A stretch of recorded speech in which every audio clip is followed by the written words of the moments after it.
दोस्तों, हमारे देश में कई सारे धर्म हैं और उन्हीं में से एक है बहाई धर्म, जिसका मंदिर लोटस टेम्पल है। आइए जानते हैं कि यह धर्म कहां से आया और कैसे फैला। तो स्वागत है दोस्तों आप सबका आपके अपने ही चैनल द स्टोरी एंगल में। यहाँ पर मैं आपको इतिहास से जुड़ी कुछ दिलचस्प कहानियां बताता हूँ और आज मैं आप सबको लेकर आ गया हूँ नई दिल्ली के लोटस टेम्पल में। तो आइए जानते हैं इससे जुड़ा एक बहुत ही दिलचस्प किस्सा। ईरान का एक शहर है शिराज। 1819 में वहां एक बच्चा पैदा हुआ जिसका नाम था सैयद अली मोहम्मद शिराजी।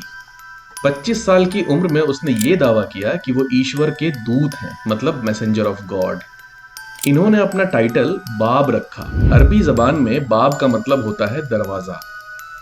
धीरे धीरे ये अपनी बातें लोगों तक पहुंचाते रहे और उन्हें जाति और धर्म से ऊपर उठकर इंसानियत की खिदमत करना सिखाते रहे। इन्होंने ये भी कहा कि कुछ ही दिनों बाद जीसस और मोजेस की तरह, ईसा और मूसा की तरह ईश्वर फिर से एक दूत भेजेगा जो आपको शांति का रास्ता दिखाएगा।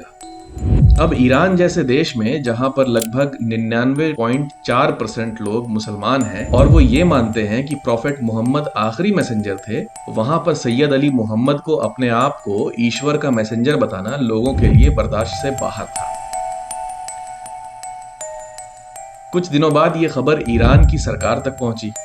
वहां के प्रधानमंत्री मिर्जा तागी खान, जिनको अमीर कबीर भी कहा जाता था, उनको बड़ी नागवार गुजरी। उन्होंने फौरन बाब को जान से मारने का हुक्म दिया। आनन फानन में बाब को गिरफ्तार किया गया। उस वक्त जब किसी को सजाए मौत दी जाती थी तो उन्हें दीवार के सामने खड़ा किया जाता था और फिर सामने से गोली मारी जाती थी। बाब के साथ भी ऐसा ही किया गया। उनको और उनके मुरीदों को दीवार के सहारे खड़ा किया गया। फौजियों की 3 लाइनें बनाई गई और सामने खड़े होकर सारे फौजियों ने एक साथ फायर किया। लेकिन जब गोलियों का धुआं छटा तो सब हैरान रह गए, क्योंकि सारे मुरीद तो मारे जा चुके थे, लेकिन बाब अभी भी वहीं खड़े मुस्कुरा रहे थे। ये देखकर वहां मौजूद सारे लोग हैरान रह गए। कहते हैं कि जब फौजियों ने दूसरी बार हुक्म मिलने पर गोली चलाई, तब जाकर बाब की मौत हुई। इसके कुछ दिनों के बाद एक और इंसान जिसका नाम बहाउल्लाह था, उसने बहाई धर्म को अपनाया और अपने आप को वही ईश्वर का दूत बताया जिसकी बाब बात किया करते थे। इनकी अगुवाई में बहाई धर्म खूब फैला। कुछ दिनों बाद इन्हें ईरान से देश निकाला दे दिया गया। फिर इन्होंने अपना ठिकाना अक्का, जो कि आज के जमाने के इजराइल में है, इस शहर को बनाया। धीरे धीरे ये मजहब फैलता गया और लोग बहाई धर्म से जुड़ने लगे और पूरी दुनिया में फैलने लगे।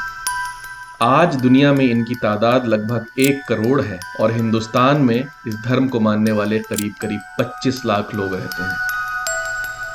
1986 में नई दिल्ली में करीब 10 मिलियन की लागत से यह मंदिर बनकर तैयार हुआ।